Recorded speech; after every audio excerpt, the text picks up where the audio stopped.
Hello guys, welcome back to our channel. My name is Archie and this is part 4 of our chapter 2, that is self and personality. So this video is a part of our ongoing crash course for CUT UG Psychology 2025 जहाँ पे we are covering all the chapters of class 12th NCERT. So we have already covered chapter 1 हम cover कर चुके हैं, plus उसके PYQs भी हम cover कर चुके हैं.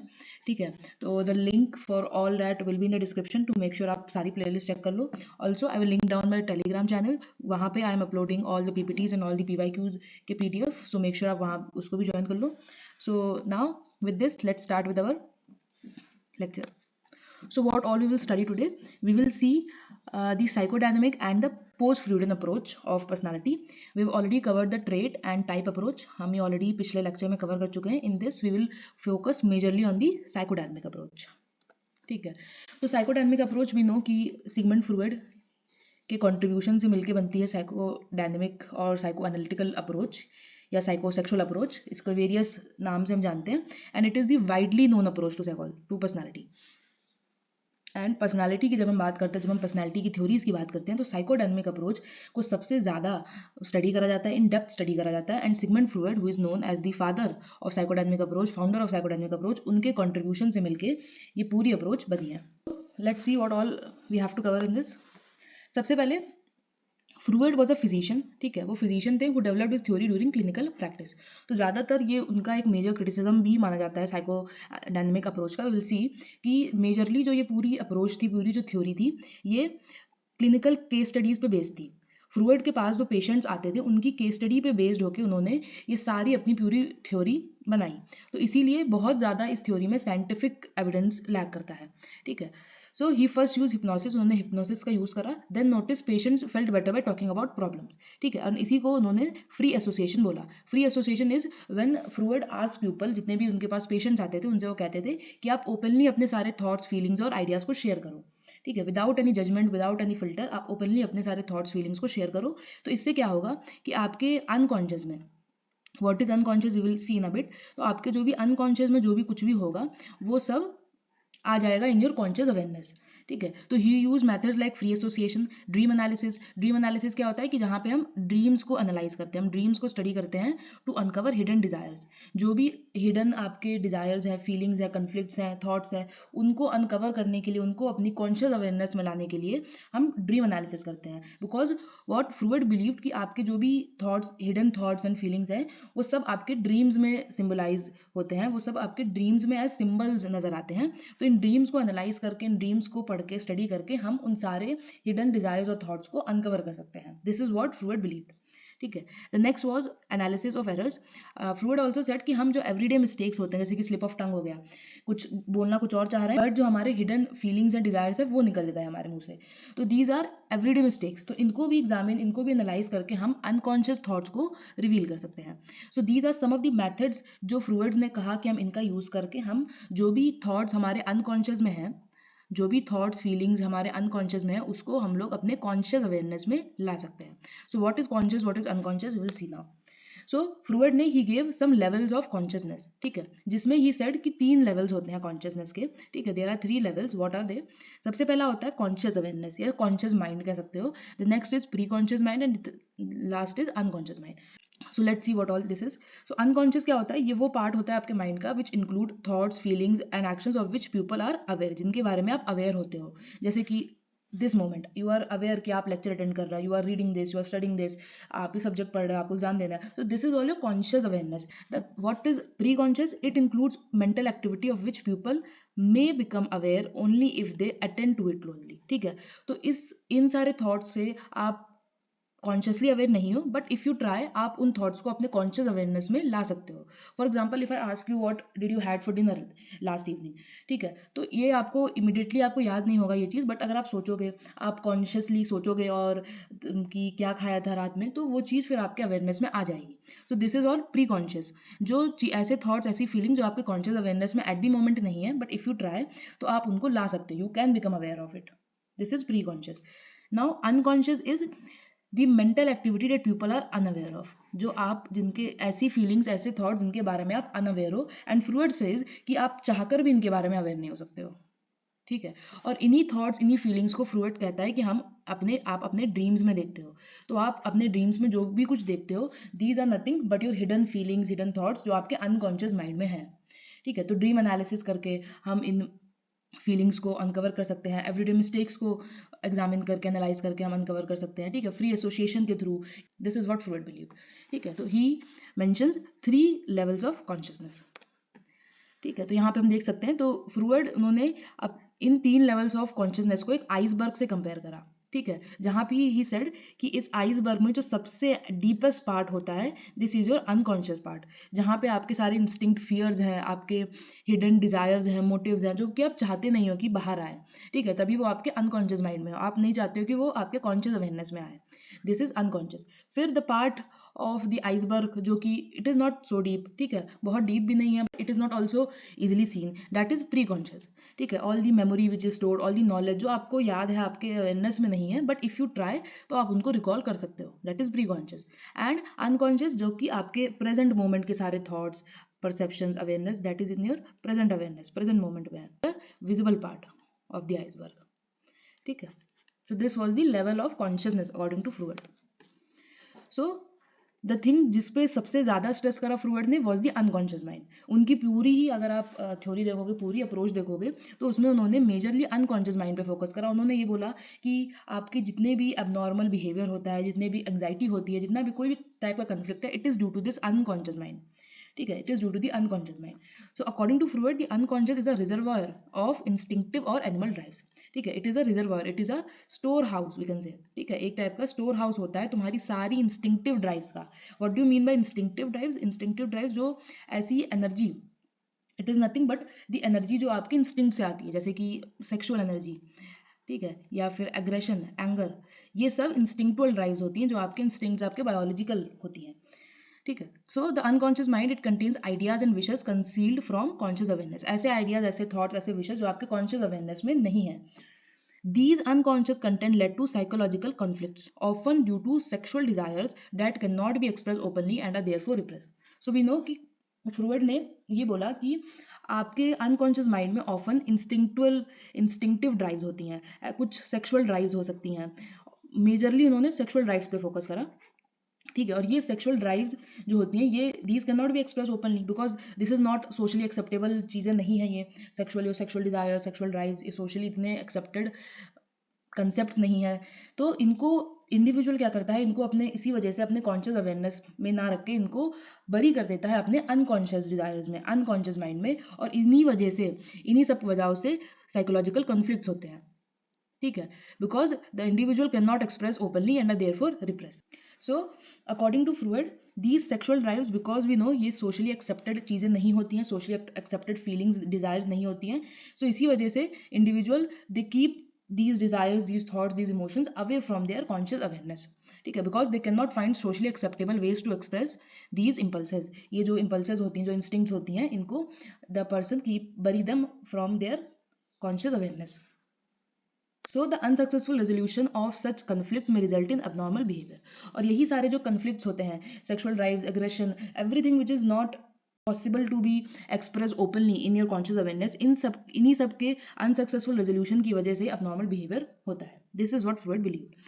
So Freud developed a therapeutic procedure, इन्होंने डेवलप करा जिसको साइको एनालिसिस कहते हैं. So इनकी थ्योरी को हम लोग साइकोडायनेमिक कहते हैं, और इनके जो थेरेप्यूटिक प्रोसीजर था जिसके थ्रू इन्हीं अनकॉन्शियस मोटिव्स को, डिजायर्स को, वो कन्फ्लिक्ट को रिजॉल्व करते थे, ठीक है, अब नॉर्मल बिहेवियर को रिजॉल्व करते थे, इस पूरे थेरेप्यूटिक प्रोसीजर को साइको एनालिसिस कहते हैं, जहाँ पे वो ड्रीम एनालिसिस करते थे, फ्री एसोसिएशन करते थे, ये सब उनकी थेरेप्यूटिक प्रोसीजर्स में आते हैं.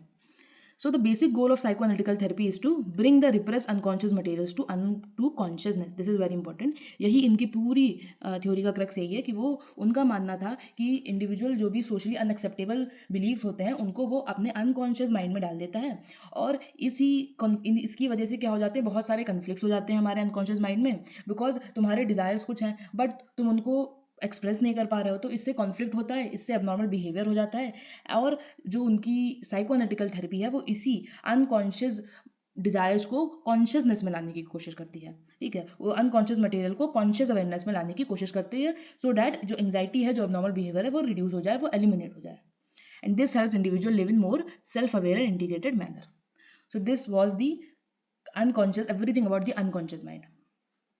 ठीक है, तो we can say the unconscious mind, इसमें तुम्हारी इंस्टिंक्ट्स होती हैं.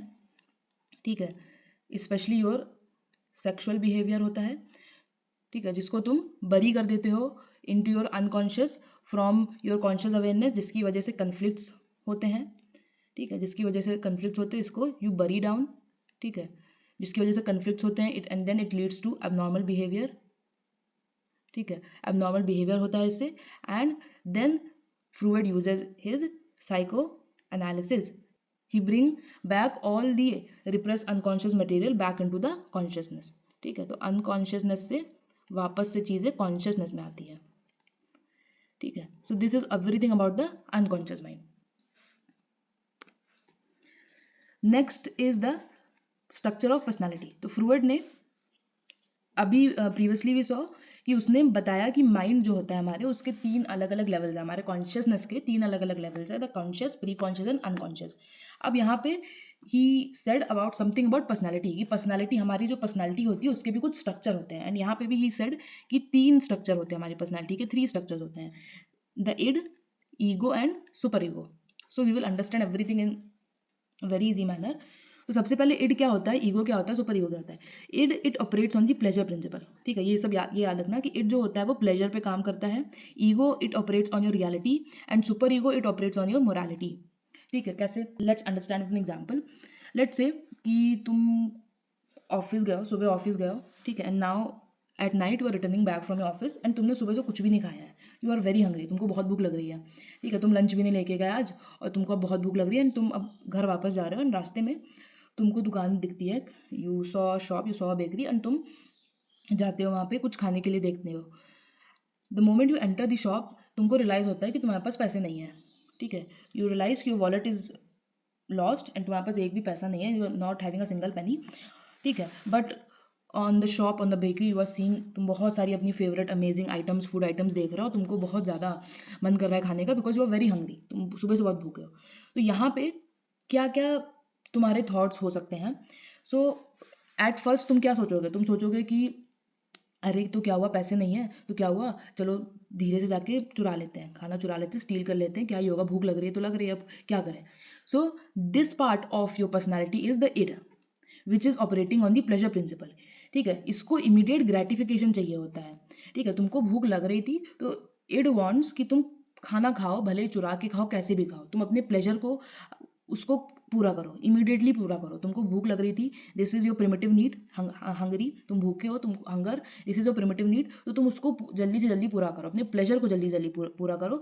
It seek pleasure and avoid pen. ये जो पेन तुमको मिल रहा है भूखे रहने से, इसको अवॉइड करो. ठीक है, it doesn't care for moral values. So सबसे पहला थॉट तुम्हारे दिमाग में ये आया. फिर इमीडिएटली तुम्हारे दिमाग में दूसरा थॉट आएगा कि नहीं यार, स्टील चुराना, चोरी करना, इट इज़ नॉट सही, अच्छा नहीं है, सही चीज़ नहीं है. ठीक है, भले मुझे कितनी भी भूख लग रही है बट फिर भी आई कैन नॉट स्टील. ठीक है, ये काम मैं नहीं कर सकता हूँ. So this side of your personality is your super ego. This is your super ego which operates on the morality principles. ठीक है, ये कंट्रोल करता है इड को by internalising the parental authority. ठीक है, तुम्हारे अंदर का वो पेरेंट, वो मॉरल वैल्यूज जागती हैं. जैसे हमारे पेरेंट्स हम लोग को सिखाते हैं कि नहीं, the difference between right and wrong, what is morally सही है, क्या गलत है. ठीक है, अपने प्लेजर्स पे नहीं पूरी तरीके से फोकस करना है, मॉरल्स को देखना है. So this is your super ego. तो that part of the personality जो कह रही है कि नहीं, कितनी भी भूख लग रही है बट फिर भी चुरा के नहीं कुछ खा सकते हैं. ठीक है, so this is your super ego. ठीक है, तो ये बताता है कि वो जो ग्रेटिफिकेशन है, वो जो तुम्हारा प्लेजर है, वो एथिकल है कि नहीं है. ठीक है, तो चुरा के खाना खाना, तुमको भले कितनी भूख लग रही है, वो चुरा के खाना खाना वो एथिकल है कि नहीं है. So this is your super ego. ठीक है, अब एक और थर्ड थॉट भी तुम्हारे दिमाग में आ सकता है कि अरे कोई बात नहीं, भूख लग रही है, हाँ I understand, but I am on my way to my home, और घर जाके I will eat the food. ठीक है, मैं खाना आराम से खा लूंगा, कोई ऐसी दिक्कत वाली बात नहीं है. What is the need to steal. So this part of your personality is the ego which is operating on the reality principle. ठीक है, ये रियलिटी प्रिंसिपल पे काम करता है एंड ये इड और सुपर ईगो को कंबाइन करता है और ये रियलिटी पे फोकस करता है. It grows out of it, it directs the it towards more appropriate ways of behaving. ठीक है, वो जो इमीडिएट ग्रेटिफिकेशन चाहिए था तुम्हें, इमीडिएट जो प्लेजर चाहिए था, उसको ये अवॉइड करता है. ठीक है, और मोर एप्रोप्रिएट तरीके से हम कैसे बिहेव कर सकते हैं वो सोचता है. ठीक है, so ego, it is patient, reasonable and it works with reality. ठीक है, so this is the structure of personality which Freud talked about. तो इन सम पीपल किसी में इट स्ट्रांग होता है, कोई लोग होते हैं वो ज़्यादा प्लेजर पे फोकस करते हैं, प्लेजर को बहुत इंपॉर्टेंस देते हैं। अगर they feel pleasurable in something, भले वो मॉरली एथिकली गलत हो, रियलिटी से बहुत अलग हो, बट फिर भी they will focus होनली on their pleasure. ठीक है, कुछ में सुपर ईगो डोमिनेट करता है, वो मॉरल्स के बहुत पक्के होते हैं, मॉरल्स के वैल्यूज़ के बहुत एकदम फिक्स्ड होते हैं, अपने प्लेजर पे बिल्कुल भी फोकस नहीं करते हैं। सो फ्रूइड सेड कि a person's personality stability depends on the balance of these three. तो फ्रूइड का मानना था कि हर इंडिविजुअल में ये तीनों फोर्सेस प्रेजेंट होती हैं, बट इन वेराइंग डिग्री। किसी इंडिविजुअल में इट स्ट्रांग हो सकता है, किसी में सुपर ईगो, किसी में ईगो स्ट्रांग हो सकता है। तो इन्हीं सब के बैलेंस से, इन्हीं तीनों के बैलेंस से ही किसी की पर्सनैलिटी डिटरमाइन होती है। ठीक है, नेक्स्ट फ्रूइड टॉक्ड अबाउट कि जो इड होता है उसमें दो इंस्टिंक्ट होते हैं, देखो instinct, the word is related to your biology. Anything जो बायोलॉजिकली डिटरमाइन हो वो इंस्टिंक्ट होता है। ठीक है, so Freud said something about life instinct and death instinct. तो लाइफ इंस्टिंक्ट क्या होता है? जो तुम्हारे सर्वाइवल पे फोकस करता हो, जो कि लव प्लेजर पे फोकस करता हो, एवरीथिंग रिलेटेड टू लाइफ। तो लाइफ इंस्टिंक्ट ये तुम्हारे सर्वाइवल में मदद करता है। ठीक है, and death instinct it is related to your destruction, self destruction, कि कैसे इंडिविजुअल सेल्फ अपने आप को डिस्ट्रक्ट करना चाहते हैं, डिस्ट्रॉय करना चाहते हैं। तो ये सेल्फ डिस्ट्रक्शन पे फोकस करता है। तो Freud he personally he paid less attention to the death instinct. उन्होंने डेथ इंस्टिंक्ट के बारे में इतनी बात नहीं करी, he focus more on the life instinct, जिसको इन्होंने सेक्सुअल इंस्टिंक्ट भी बोला। यही जो इंस्टिंक्ट होती है, ये सेक्सुअल इंस्टिंक्ट होती है तुम्हारी, it is energised by libido. ठीक है, तो लिबिडो क्या होता है? लिबिडो इज द फोर्स जो एनर्जाइज करता है तुम्हारे इड को। मतलब कि लेट्स से तुम्हारी एक कार है, ठीक है, अब उस कार में तुम फ्यूल डालते हो, ठीक है, कोई एक फ्यूल डालोगे, उसी से तुम्हारी गाड़ी चलेगी। तो this fuel is nothing but the libido. ठीक है, कि तुम्हारे इड को प्लेजर चाहिए, प्लेजर पूरा करना है, पेन अवॉइड करके प्लेजर सीख करना है। सो द एनर्जी जो तुम्हारे इड को रेगुलेट कर रही है, जो इड को एनर्जाइज कर रही है, उस एनर्जी को हम लोग लिबिडो कहते हैं, उस फ्यूल को हम लोग लिबिडो कहते हैं। It works on pleasure principle and seeks immediate gratification. ठीक है, तो लिबिडो को ऑफन हम लोग सेक्सुअल एनर्जी भी कहते हैं। So with this we saw कि इट जो होता है ये तुम्हारे प्लेजर प्रिंसिपल पे काम करता है, ये it seeks immediate gratification. Next super ego क्या कहता है? ये कहता है मॉरल्स पे फोकस करो। ठीक है, मॉरली जो सही है वो देखो। And last is ego. Ego says कि रियलिटी को देखो ना। Next are your defence mechanism. Defence mechanism क्या होते हैं? इनको हम often day to day life में अपने यूज करते हैं, एंड हमको पता भी नहीं होता है कि हम we are using something known as defence mechanism. ठीक है, तो डिफेंस मैकेनिज्म क्या होता है? It is a way of reducing anxiety by distorting reality. Defence mechanism का यूज करके आप अपनी रियलिटी को डिस्टॉर्ट कर रहे हो, आप अपनी रियलिटी को फेक बना रहे हो। ठीक है, you are denying from your reality. क्यों? For reducing your anxiety. ठीक है, बिकॉज ऑफन क्या होता है, हम अपने फियर्स को फेस करने जाते हैं जब, तो हम एंग्शियस फील करते हैं। जो रियलिटी है, if the reality is not correspondence with what we want, तो हम लोग एंग्शियस फील करेंगे। ठीक है, तुम चाहते हो कि एग्जाम में तुम पास हो जाओ, बट इफ़ यू फेल, सो इससे तुमको एंग्जाइटी फील होगी, यू विल फील एंग्शियस। तो डिफेंस मैकेनिज्म एक वही तरीके होते हैं जिससे हम अपनी रियलिटी को फेक करके, डिस्टॉर्ट करके अपनी एंग्जाइटी को रिड्यूस कर देते हैं। ठीक है, so Freud believe that people avoid anxiety mainly by developing defence mechanism. While some defense is normal, excessive use distorts reality and leads to maladjustment. थोड़ा बहुत डिफेंस करना नॉर्मल है, बिकॉज वी एक्सेसिव बहुत ज़्यादा अगर आप डिफेंस मैकेनिज्म का use करोगे एवरी डे, तो इससे मैल एडजस्टमेंट भी हो सकता है, नॉर्मल बिहेवियर भी हो सकता है, साइकोलॉजिकल प्रॉब्लम्स भी हो सकती हैं। So people often use defence mechanism unconsciously, they do not aware of it. ठीक है, तो जैसे आई टॉक्ड अर्लियर कि हम लोग डिफेंस मैकेनिज्म को ऑफन यूज करते हैं डे टू डे लाइफ में, and we are not consciously aware of that. हम some of the Freud's ideas about defence mechanism have been question by researcher. ठीक है, so what are the major defence mechanism? सबसे पहला is repression. It is the most commonly use. तो repression is pushing anxiety provoking thoughts और desires into the unconscious mind. ठीक है, कोई ऐसा थॉट, ठीक है, कोई ऐसा हो सकता है सोशली अनएक्सेप्टेड थॉट्स हो आपके दिमाग में, ठीक है, कोई फियर हो ऐसा, उसको आप अपने कॉन्शियस अवेयरनेस से अनकॉन्शियस अवेयरनेस में डाल देते हो। ठीक है, जिससे आप वो कॉन्शियसली अवेयर ही ना रहो उस बात में। ठीक है, example, I don't know why I did that and unconscious repress desire में हैव कॉज्ड इट। ठीक है, जैसे वी ऑफन से मुझे नहीं पता मैंने वो क्यों कर दिया। तो वाई वी से दिस? क्योंकि हम अपने उस फियर को या उस एंग्जाइटी प्रोवोकिंग थॉट को हम अपने अनकॉन्शियस अवेयरनेस में डाल देते हैं। सारे डिफेंस मैकेनिज्म याद करने हैं, बिकॉज PYQs में काफ़ी पूछे गए हैं, तो everyone have to learn all of these. Next is projection. Projection क्या होता है? When you are attributing one's own unacceptable feelings to others.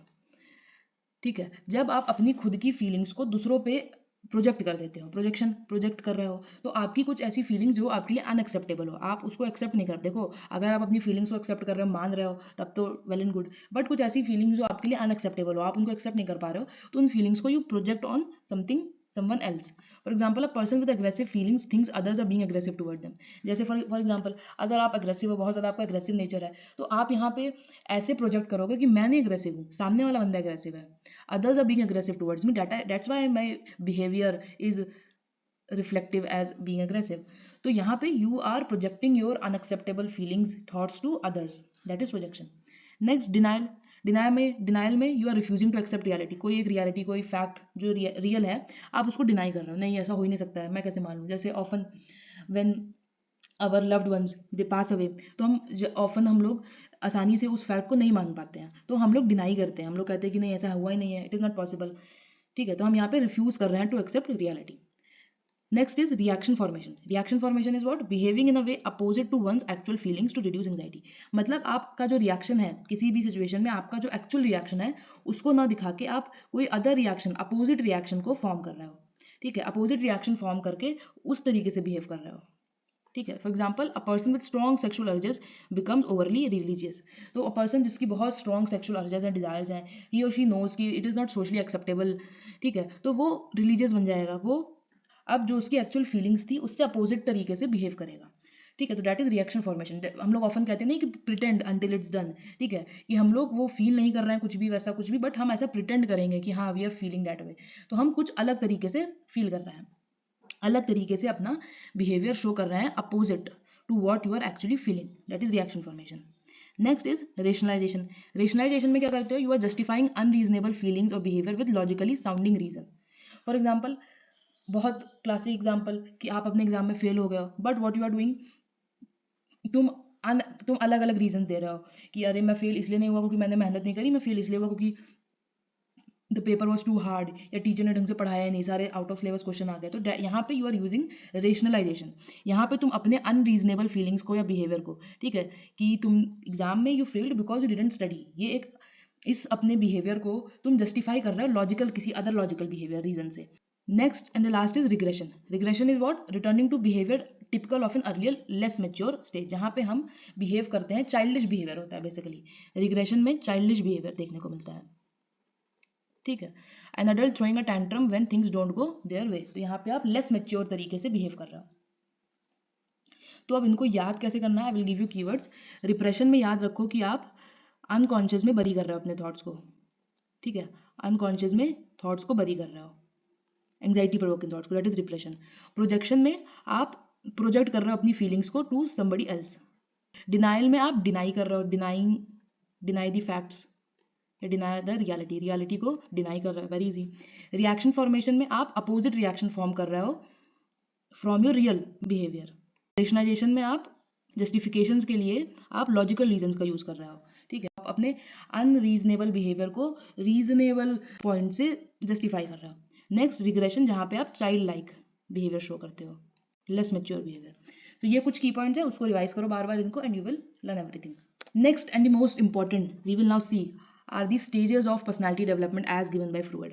ठीक है, तो फ्रूड ने एक 5 stage psychosexual theory of personality propose करी थी, जिसमें ही सेड कि हमारी जितनी भी पर्सनालिटी होती है वो अर्ली चाइल्डहुड में ही डेवलप हो जाती है. सो ऑफन ये पूछा जाता है, क्वेश्चन में भी देखने को मिलता है कि कौन से ऐसे साइकोलॉजिस्ट या कौन सी ऐसी अप्रोच या थ्योरी थी जो फोकस करती है ऑन चाइल्डहुड, कि हमारे जो भी हमारी पर्सनालिटी होती है वो काफ़ी स्टेबल है and it is formed entirely during childhood. तो this is the psychodynamic approach. ठीक है, तो जहाँ पे भी चाइल्डहुड की बात हो, ठीक है, चाइल्डहुड ट्रॉमा की बात हो, ठीक है, स्टेबल की तुम्हारी personality relay stable through out life. ठीक, तो वहाँ पे हम किसकी बात कर रहे हैं? हम फ्रूड की बात कर रहे हैं, हम साइकोडायनेमिक की बात कर रहे हैं. ठीक है, सो उन्होंने कहा कि 5 स्टेजेस होते हैं साइकोसेक्सुअल थ्योरी में and each stages focuses on pleasure from different body parts. हर स्टेज में we will see the stages, हर स्टेज में अलग अलग बॉडी पार्ट्स पे फोकस किया है. And problems at any stage, किसी भी स्टेज में अगर किसी भी तरीके की प्रॉब्लम आ जाती है तो इससे उसका पूरा डेवलपमेंट डिस्टर्ब हो सकता है एंड उसकी फ्यूचर अडल्ट पर्सनैलिटी को इफेक्ट हो सकता है. ठीक है, आपके चाइल्डहुड में जो भी चीज़ें हो गई, जो भी प्रॉब्लम्स हो गई, उनके वजह से आपका अडल्ट बिहेवियर हमको इमेच्योर या फिर अब नॉर्मल देखने को मिलता है. So these are the stages of psychosexual theory जो फ्रूड ने प्रपोज करी. What are these stages? The first and the foremost is the oral stage. ठीक है, ओरल स्टेज. तो ओरल स्टेज में क्या होता है? यहाँ पे जो फोकस एरिया होता है, बॉडी पार्ट जो होता है वो होता है माउथ. नाम से पता लग रहा है oral, it is related to your mouth. तो यहाँ पे फ्रूड सेज कि जो इन्फेंट होता है इन्फेंट जो होता है वो प्लेजर सीक करने की कोशिश करता है फ्रॉम हिज और हर माउथ, अपने माउथ से प्लेजर सीक करता है, ठीक है, जैसे कि फीड करके, सक करके, कुछ भी बाइट करके, तो वो अपना प्लेजर सीक करेगा अपने माउथ से। Here basic feelings about the world develop. तो ओरल स्टेज में the pleasure which the infant seeks is from his और हर माउथ, एंड इसकी एज होती है बर्थ से लेके 1.5 ईयर्स तक। Next is the anal stage. Anal stage, यहाँ पे जो फोकस एरिया होता है of the body is your anus, ठीक है। तो यहाँ पे फ्रूट सेज कि जो चाइल्ड जो होता है, बच्चा जो होता है, वो प्लेजर सीक करने की कोशिश करता है from controlling urination and defecation, ठीक है। तो यहाँ पे इस स्टेज में टॉयलेट ट्रेनिंग होती है बच्चे की, ठीक है। तो the stage which is associated with the toilet training of the child is the anal stage. The third stage is your phallic stage. Phallic stage, अच्छा, ये जो फैलिक वर्ड है, इस वर्ड का मतलब ही होता है पेनिस, ठीक है, इस वर्ड का मतलब ही होता है penis. So the focus area of this stage is the child के जेनिटल्स। यहाँ पे चाइल्ड नाउ ही और she is getting aware of the gender differences.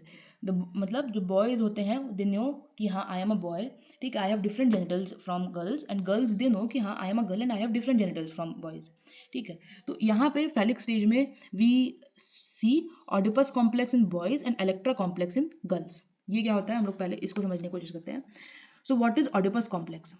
Word कहते हैं कि जो बॉयज होते हैं इन द फैलिक स्टेज, वो क्या करते हैं, they often develop sexual attraction towards their mother and they want to kill their father. अपने फादर को मार के they want to have a relationship with their mother. This is what Freud says होता है ऐसा in Oedipus complex. And also the boys they have castration anxiety, fear to lose penis. In Oedipus complex Freud says कि जो boys होते हैं they start become aware of their genitals, sexually active होना शुरू करते हैं, they develop a sexual attraction towards their mother, because इस time पे जो सबसे क्लोज प्रॉक्सिमिटी में जो भी अदर सेक्स जो होता है बच्चे के साथ, वो उसकी मदर होती है फॉर बॉयज एंड फादर होते हैं for girls. So they start developing sexual attraction towards their mother. Oedipus, this word, this is the name of a king, एक ग्रीक राजा का नाम है जिन्होंने अपने फादर को मार के अपने मदर से शादी कर ली। So this is Oedipus complex. Next in girls हम लोग इलेक्ट्रा कॉम्प्लेक्स देखते हैं। सेम थिंग, यहाँ पे जो गर्ल्स होती हैं उनको सेक्सुअल अट्रैक्शन फील करते हैं अपने फादर पे, and they want to kill their mother. यहाँ पे they want to kill their mother, एंड इसमें the girls have penis envy. Penis envy क्या होता है? फ्रूट सेड कि girls they envy from boys because they don't have a penis. So this was Electra complex, ठीक है। So this is what all happens in the phallic stage. And then Freud says कि phallic stage के and में आते आते जो बच्चे होते हैं they identifies with their same sex parent, कि girls which were earlier being attracted, sexually attract हो रहे थे अपने फादर से, now they will more towards their mother, अपने माँ के साथ ज़्यादा टाइम बिताएंगे, ठीक है, उनकी तरह बिहेव करने की कोशिश करेंगे। And same for the boys, वो अपने फादर के साथ ज़्यादा टाइम बिताएंगे। तो this is what happens in the phallic stage. Fourth is latency stage. Latency stage में कोई भी सेक्सुअल अर्जेस यहाँ पे अब नहीं होती हैं। लेटेंसी वर्ड का मतलब ही होता है लेटेंट, मतलब हिडन। तो यहाँ पे जितनी भी सेक्सुअल डिजायर्स अर्जेस जो हमको फेलिक स्टेजेस में दिख रही थी, अब वो सब बंद हो जाती हैं होना, इनएक्टिव हो जाती हैं। और यहाँ पे जो फोकस होता है it shifts to school, friendship, hobbies and achievements. तो यहाँ पे हम देखेंगे जो इस स्टेज में गर्ल्स गर्ल्स के साथ खेलती हैं, बॉयज बॉयज के साथ खेलते हैं। Next and last stage is the genital stage. यहाँ पे इन जेनिटल स्टेज, यहाँ पे आप द चाइल्ड, द जो अब एडोलेसेंस में आ रहा है, टीनेज में आ रहा है, वहाँ पे एक हमें मैच्योरिटी देखने को मिलती है इन साइकोसेक्सुअल बिहेवियर। यहाँ पे अब अपोजिट सेक्स में इंटरेस्ट देखने को मिलता है by the child in a socially appropriate ways, ठीक है। तो यहाँ पे हम टीनेज रोमांसेस भी देखते हैं, लव स्टोरीज भी हम देखते हैं जो उभर रही होती है। So this is what all happens in the genital stage. तो ये था फ्रूट का psychosexual stages. So the next is fixation. जैसे कि हमने बात करी थी कि हर एक स्टेज में इफ फेलियर हो जाता है, failure of a child to pass successfully through a stage leads to fixation at to that stage. मतलब the child it get fix to that stage, वो फिक्स हो जाता है जिसकी वजह से उससे सीरियस कंसिक्वेंसेज हो सकते हैं फॉर चाइल्ड्स लाइफ। मतलब अब जब the child will grow into an adult, तो इसके इम्प्लीकेशन, इस फिक्सेशन के इम्प्लीकेशन हमको उसके अडल्ट बिहेवियर में, अडल्ट पर्सनैलिटी में देखने को मिलेंगे। क्या क्या होगा वो देखते हैं।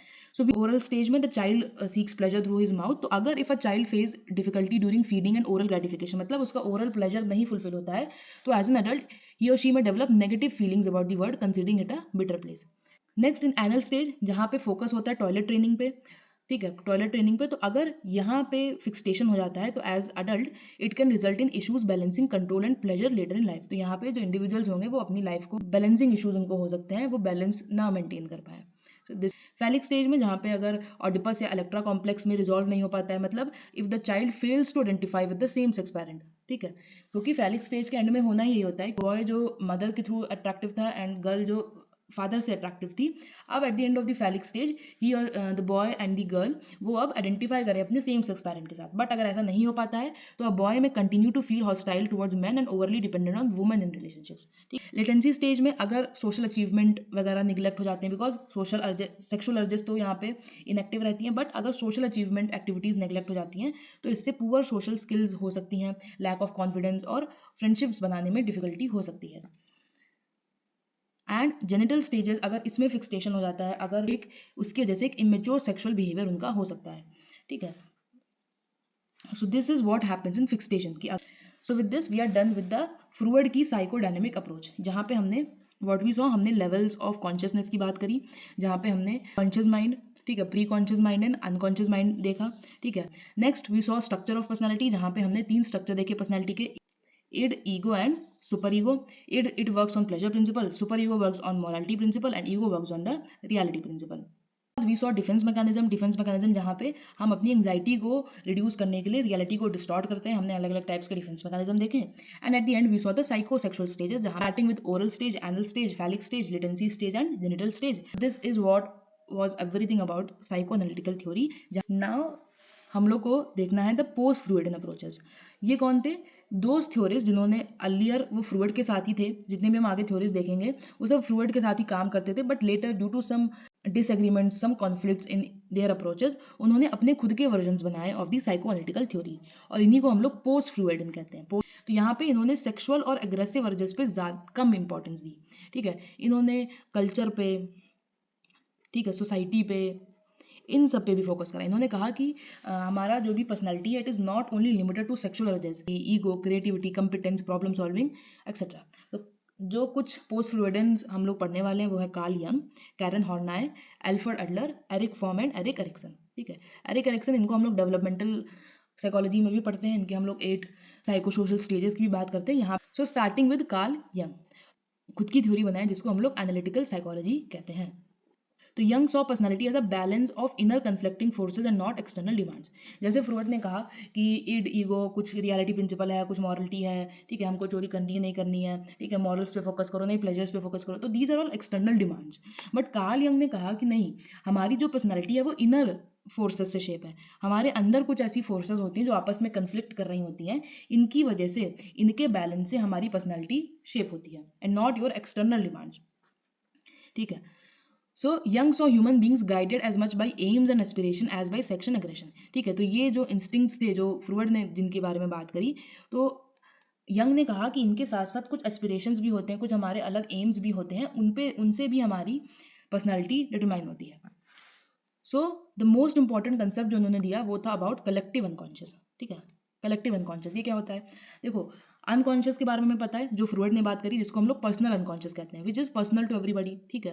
पर्सनल अनकॉन्शियस, तुम्हारे अनकॉन्शियस में कुछ और डिजायर्स, कुछ और फीलिंग्स होंगे हिडन, मेरे में कुछ और होंगे। बट यंग ने कहा कि इसके साथ साथ एक कलेक्टिव अनकॉन्शियस भी होता है, मतलब ऐसे कुछ hidden desires, thoughts, emotion, memories जो as a society, as a culture collective है टू एवरीबडी। तुम्हारे अनकॉन्शियस में भी वही, कलेक्टिव अनकॉन्शियस में भी वही होगा, मेरे में भी वही होगा। तो this is collective unconscious which is common to all the members of a species. This is collective unconscious. इसको उन्होंने, यंग ने एक्सप्लेन करा थ्रू आर्कटाइप्स। तो आर्कटाइप्स क्या होते हैं? कुछ ऐसे यूनिवर्सल सिंबल्स होते हैं, ठीक है, कुछ यूनिवर्सल सिंबल्स होते हैं जिनसे हम अपने कलेक्टिव अनकॉन्शियस को रिप्रेजेंट करते हैं, ठीक है। Example God. अब दिस गॉड जो है, भगवान है, ये हर किसी के लिए कॉमन है, रिगार्डलेस ऑफ एनी कल्चर, ठीक है। हर एक कल्चर में तुमको किसी ना किसी तरीके से यू विल सी गॉड, ठीक है। अलग अलग रिप्रेजेंटेशन होगा बट एक soul idea of God, concept of God is same. तो दिस इज आर्कटाइप। इसी कलेक्टिव अनकॉन्शियस को हम लोग सिंबलाइज या हम लोग रिप्रेजेंट करते हैं through archetype. Next, Jung believe the self seeks unity and oneness express through various archetype. और इन्हीं आर्कटाइप्स के थ्रू हम यूनिटी की बात करते हैं, क्योंकि ठीक है। So according to him, to achieve unity and wholeness one must become aware of the personal and collective unconscious and live in harmony with it. Mainly यहाँ पे हम लोग को एनालिटिकल साइकोलॉजी पे फोकस करना है। What is collective unconscious, archetypes. So this was Carl Jung. Next is Karen Horney. So Karen Horney की जो थ्योरी थी, इसको हम लोग फेमिनिस्ट साइकोलॉजी भी कहते हैं। She coined the term feminist psychology. इन्होंने फीमेल्स के बारे में बात करी, ठीक है। Her major contribution was challenging Freud's view of women as inferior, stating both sexes have equality to be admired. जैसे भी सो कि फ्रूड ने he said something like penis envy, उन्होंने तो इस पे कैरन हॉर्न ने सेड कि ऐसा कुछ भी नहीं है, ये जो फ्रूड ने वुमेन को एज इंफीरियर बोला ऐसा कुछ भी नहीं है. शी मेंशन कि दोनों ही सेक्सेस वेदर मेल वेदर और फीमेल दोनों की क्वालिटीज को एडमायर करना चाहिए. Everyone has something to contribute in the society.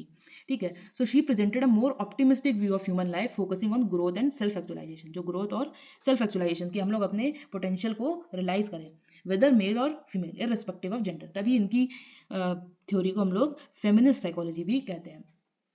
Next, Horney believe women are more affected by social and cultural factors than by biological ones. ठीक है. तो biological factor जैसे कि पेनिस एनवी जिस पे फ्रूड ने बात करी, इनसे ज़्यादा वुमेन जो होती हैं वो सोशल और कल्चर फैक्टर्स से ज़्यादा इफेक्ट होती हैं. Next, he argued that psychological disorders arise from disturbed interpersonal relationship from childhood. तो उन्होंने समथिंग लाइक बेसिक एंग्जाइटी की भी बात करी, जहाँ पे उन्होंने कहा कि एज किड्स जब आप छोटे होते हो तो इफ़ तुम्हारे पेरेंट्स के साथ तुम्हारे जो रिलेशनशिप है काफ़ी हॉस्टाइल है, काफ़ी डिस्करेजिंग बिहेवियर है उनका तुम्हारे प्रति, काफ़ी इनडिफरेंट है, तो इससे the child starts feeling insecure. ठीक है. तो जो चाइल्ड होता है, जो बच्चा होता है, वो इनसिक्योर फील करने लगता है अपने पेरेंट्स के इस बिहेवियर से, इस नेगेटिव बिहेवियर से, जिससे कि the child develops basic anxiety. एक बेसिक एंग्जाइटी डेवलप कर देता है जिससे कि उसका हेल्दी डेवलपमेंट फिर नहीं हो पाता है. ठीक है. So this is all what Karen Horney said. Next is Alfred Adler. ठीक है. सो एल्फ्रेड एडलर, इनकी थ्योरी को भी नोन एज इंडिविजुअल साइकोलॉजी. ठीक है. हम लोग इंडिविजुअल साइकोलॉजी बोलते हैं. एंड ही सेड कि जो ह्यूमन बिहेवियर होता है it is purposeful and goal directed. मतलब इन्होंने इंडिविजुअल पे फोकस करा, इन्होंने एक इंडिविजुअल पर्सन पे फोकस करा. उन्होंने कहा कि जो भी उसका बिहेवियर होगा वो पर्पसफुल होना चाहिए और गोल डायरेक्टेड होना चाहिए. ठीक है. नेक्स्ट, ही सेड कि एवरी इंडिविजुअल, हर एक इंडिविजुअल सफर करता है कुछ feelings of inadequacy and guilt, जो उन्होंने कहा as inferiority complex. Inferiority complex, for example आप जब छोटे होते हो, आप अपने आसपास बच्चों को देखते हो, आप इनफैक्ट बड़ों को भी देखते हो, आप देखते हो कि हाँ this person can do something which I can not do, तो you start feeling inferior, kids start feeling inferior. तो this is what is inferiority complex. Adler कहते हैं कि बचपन से ही अराइज होता है और इसको ओवरकम करना, इस कॉम्प्लेक्स को ओवर करना is essential for optimal personality development. Next is Eric Fromm. So Eric Fromm, he developed his theory from a social orientation, unlike Freud's biological approach. तो जैसे कि हमने देखा ही था कि फ्रूड की जो अप्रोच थी बहुत ही बायोलॉजिकल थी और ज़्यादातर की इंस्टिंक्ट पे फोकस करती थी, कि इंस्टिंक्ट जैसे कि सेक्सुअल इंस्टिंक्ट और एग्रेसिव इंस्टिंक्ट, इन सब के बेसिस पे ही हमारी पर्सनैलिटी पूरी शेप होती है. बट एरिक फ्रॉम, उन्होंने सोशल सोसाइटी की भी बात करी. उन्होंने कहा कि ह्यूमन बींग्स एक सोशल बींग्स होते हैं. Human beings they are more social beings. जैसे हम लोग कहते हैं कि we are social animals, we are a result of socialization. तो इस पे फोकस करते हैं Erich Fromm. And he understood them through the relationship with others. He stated that character traits, personality develop through experiences with other individuals.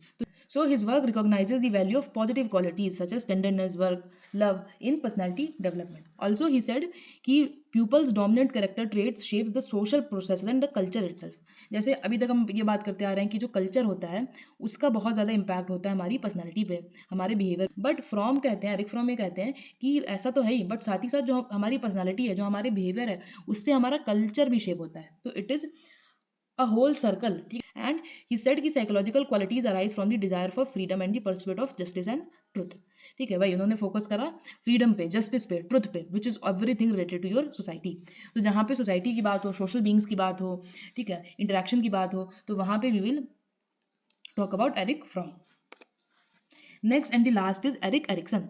ठीक है. Erik Erikson, जहाँ पे इन्होंने, जैसे कि हमने बात करी थी, he is more contributed for the developmental psychology. और उन्होंने बोला था कि डेवलपमेंट एक लाइफ लॉन्ग प्रोसेस है. मतलब कि एक जो इंडिविजुअल है उसका development starting from conception, birth से लेके डेथ तक पूरा उसका डेवलपमेंट होता है. एंड इसमें जो ईगो आइडेंटिटी होती है, it holds a central place in the developmental process. इस पूरे डेवलपमेंटल प्रोसेस में जो आपकी आइडेंटिटी होती है एज एन इंडिविजुअल, ये एक सेंट्रल रोल प्ले करती है.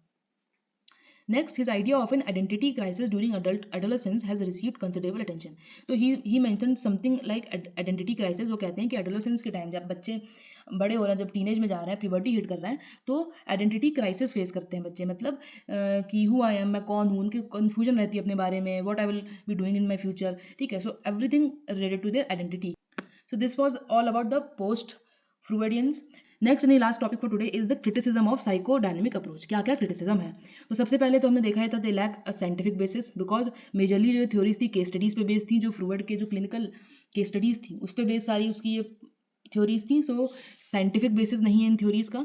ऑल्सो फ्रूइड ने क्योंकि अपने पेशेंट्स को स्टडी करा, तो यहाँ पे बहुत ही स्मॉल सैंपल है, ठीक है, सैंपल बहुत स्मॉल है, तो इसीलिए हम इसको जनरलाइज नहीं कर सकते हैं। हम ये मान सकते हैं कि हाँ ये चीज़ें कुछ इंडिविजुअल के साथ होती होंगी, but not to the entire population. Hmm and also Freud ने मेल्स का ज़्यादा यूज़ करा as a prototype of human personality and overlook female experiences, ठीक है। हर एक एस्पेक्ट में उन्होंने मेल्स पे ज़्यादा फोकस करा एंड फीमेल्स के एक्सपीरियंसेस को, उनके पर्सपेक्टिव्स को ओवरलुक करा, नहीं फोकस करा। So this was everything about the psychodynamic approach to personality. We have covered everything in quite detail and now revise everything. Thank you.